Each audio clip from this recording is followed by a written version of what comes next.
You were born with individual strengths and a unique purpose. Don't let fears, false beliefs, or life's happenings diminish your influence. It's time to live and lead for impact. Host Kirsten Ross, expert of transformation, will help you defeat the drama and overcome the trauma that can stop you in your tracks. You'll gain focus, find confidence, and take bold action. Unleash passionate, purposeful you. Let's go. This is episode number 115. Welcome to the Live and Lead for Impact podcast. I'm Kirsten Rush, your host. Thank you so much for being here today.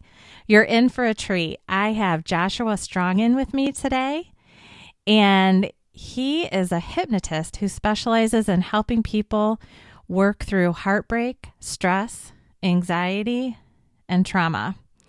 And you know, if I stop and think about it, I'm not sure that I know anyone who couldn't benefit from that kind of work. So he is a person who is passionate about the impact that he's making in this world. And so I'm really looking forward to speaking with him today. So welcome, Joshua. Thanks for having me. How are you? Oh, I am great. I'm great. It's I'm in Michigan, and it's kind of a sunny, warmish day for winter. So I'm good. How about you? I'm pretty good. A little cold in New York, but that's how it is. Okay. Well, darn. Well, you're probably getting my warm weather soon. Maybe Hopefully. tomorrow. So tell me a little bit, what impact are you motivated to make in the world? I want to just make people's lives better and easier, especially with the exactly what you said I specialize in, because I feel that these are things that everyone can just get rid of, and if they really, really wanted to. And I don't see why anyone really wouldn't want to get rid of, at the very least, stress and anxiety. Mm-hmm. Oh, I agree. And our lives are so stressful. So, man, is it kind of an ongoing process, or do they come and see you a few times and they're done? Or if they have new stress, do they need to come back? So it varies. Some people will only need 1 or 2 sessions. Some people will need 6 sessions. It depends. I typically don't go over 6 sessions just because I don't want to be counterproductive, and I don't want to feel like I'm taking their money and advantage of them. So I will either at that point find someone else to help them, to refer them to. Okay. Or I will, throughout the process of going through hypnosis and over the days, we'll talk about if they have trouble going into hypnosis, what's maybe holding them back. Maybe they have trouble staying in hypnosis, what keeps popping them out of it. There's a bunch of different factors there, because some people just are scared of hypnosis, to be honest, and there's really no reason to be, because we honestly go into hypnotic states every single day of our lives anyway. You mean through sleep? No, actually daydreaming. Okay. I did not realize that. Okay. Yeah, daydreaming is a hypnotic state. It's the only way we get through high school. Oh, and you're a comedian too. A little bit.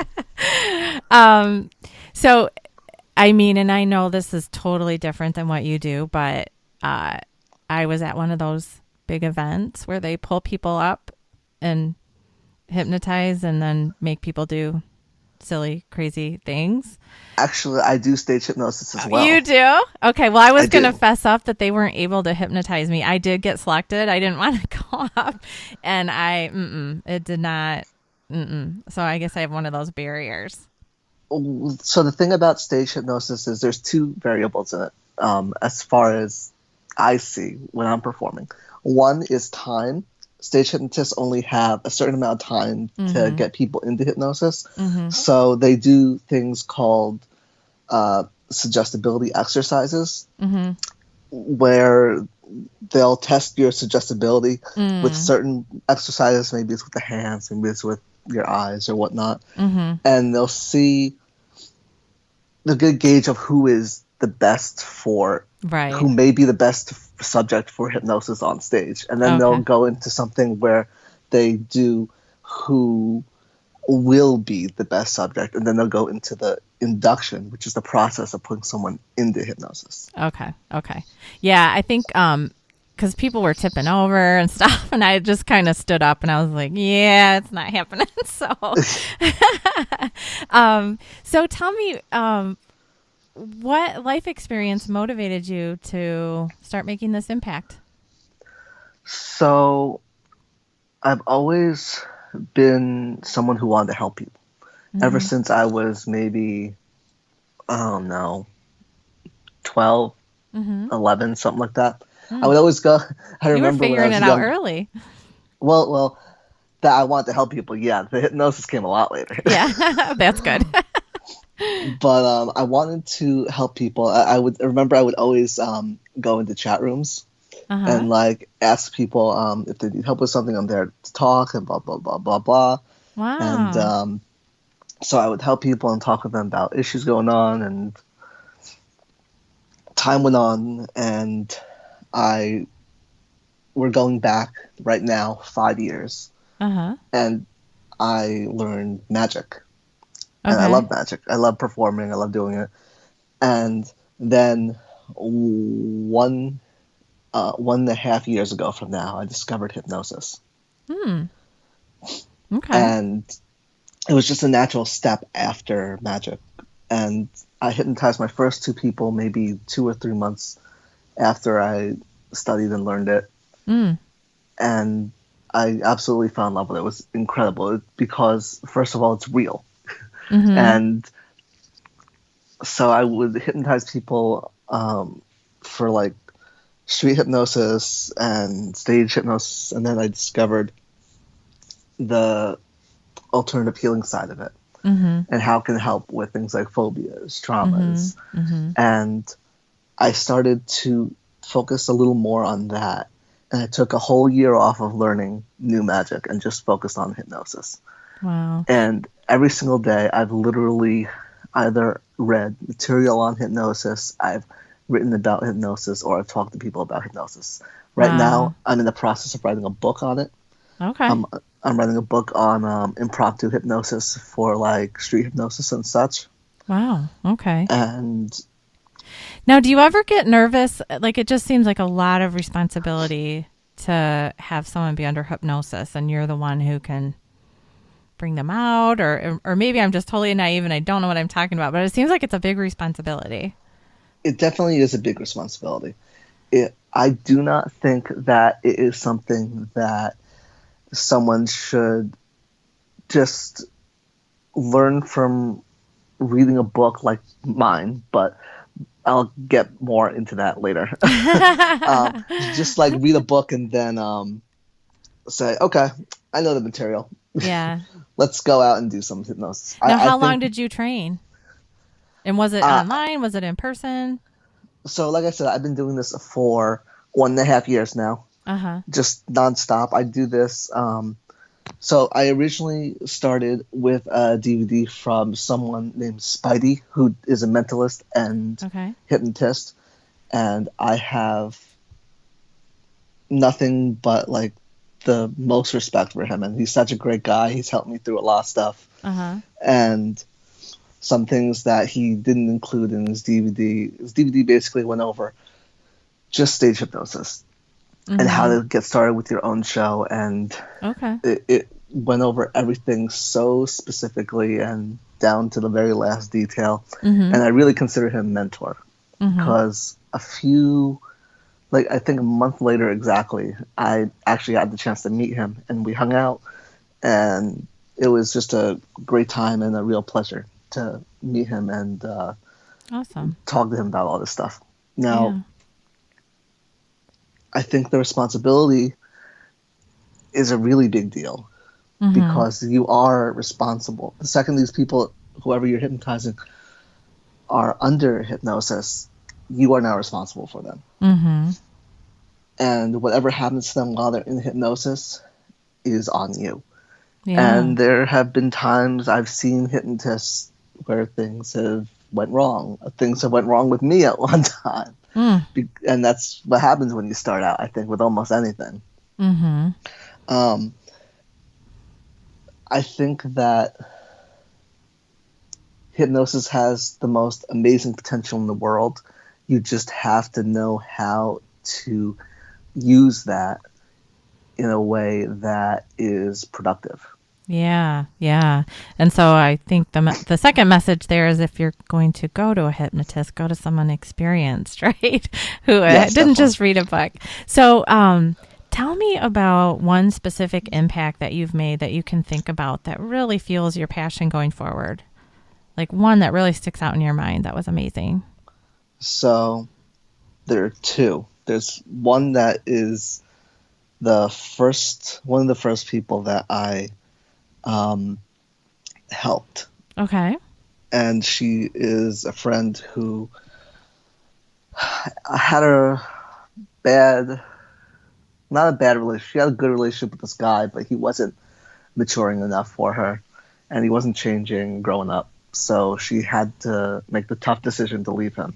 Mm-hmm. And it was hard because she really did love him. Mm-hmm. And so I said, if you want, I could help you. I do hypnosis.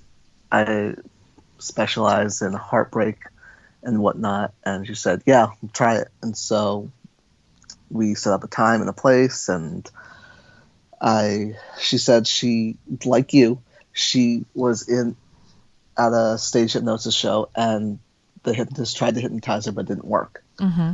And so I took that and I just talked with her a little bit about how this differs and whatnot. And within, I guess, 20 minutes, I had her in hypnosis. Mm. And in hypnosis, there's no sense of linear time. Mm-hmm. So there's a lot of time distortion that goes on. Mm-hmm. So an hour can feel, 15 minutes can feel like an hour or two. Oh, it goes backwards. Yeah, so shorter amount of time feels like the longer amount of time. Yeah. So I pretty much had her go through a process of positive coping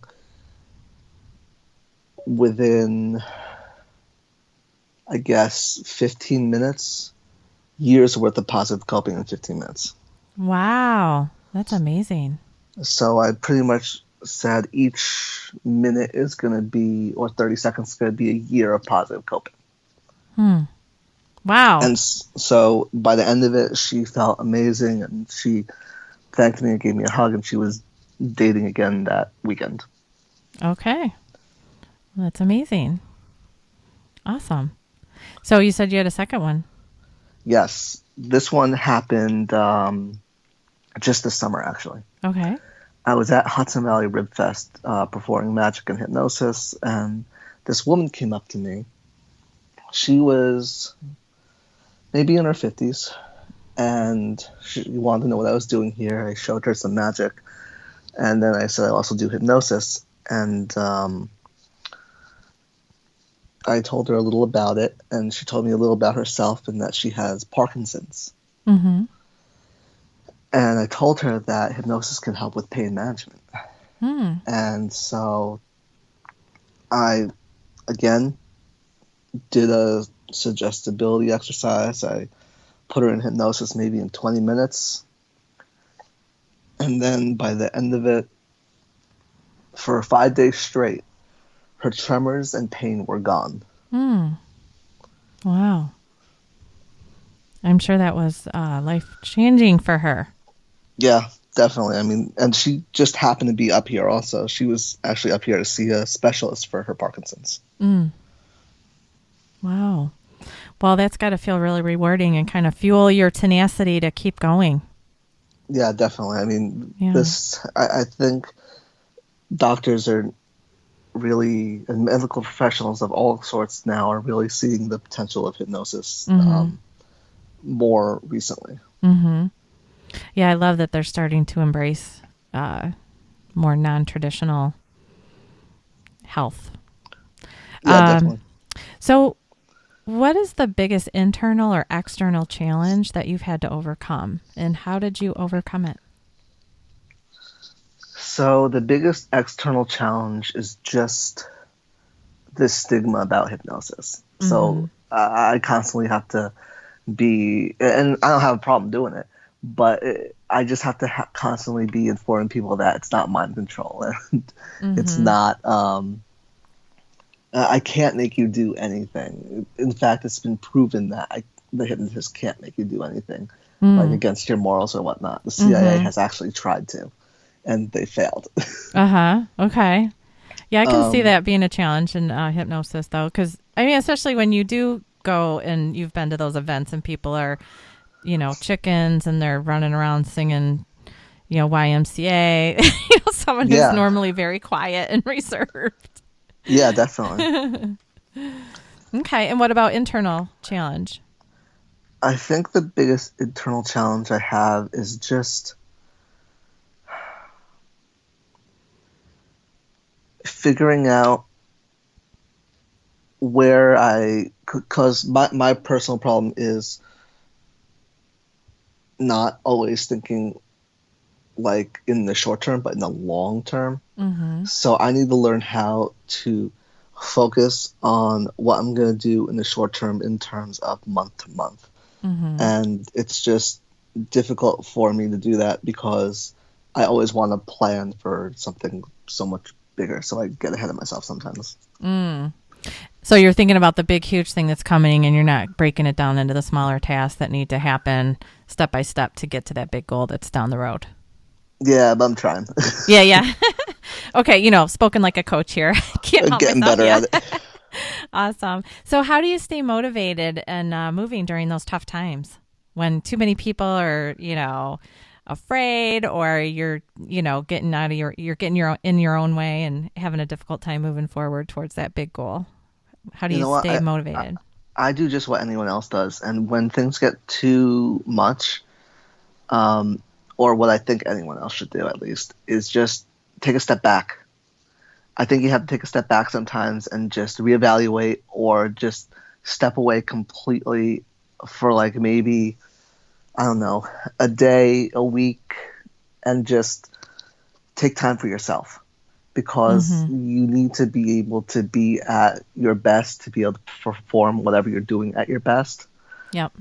So you need to take time to recharge your batteries and deal with whatever is happening or going on.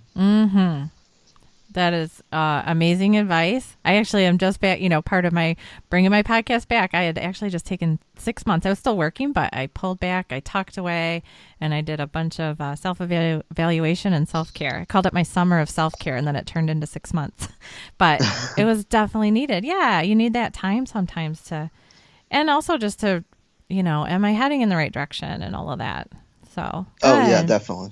So what words of wisdom do you have for others who want to make an impact of their own? Just do everything you can to make a positive impact, whatever it means and takes, as long as it, of course, doesn't harm anyone else.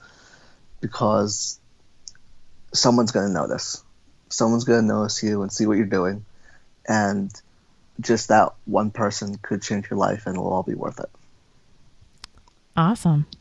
Well, that is beautiful final words there. So just go do it, right? Yeah, we need everyone's positive impact, especially the way the world is today.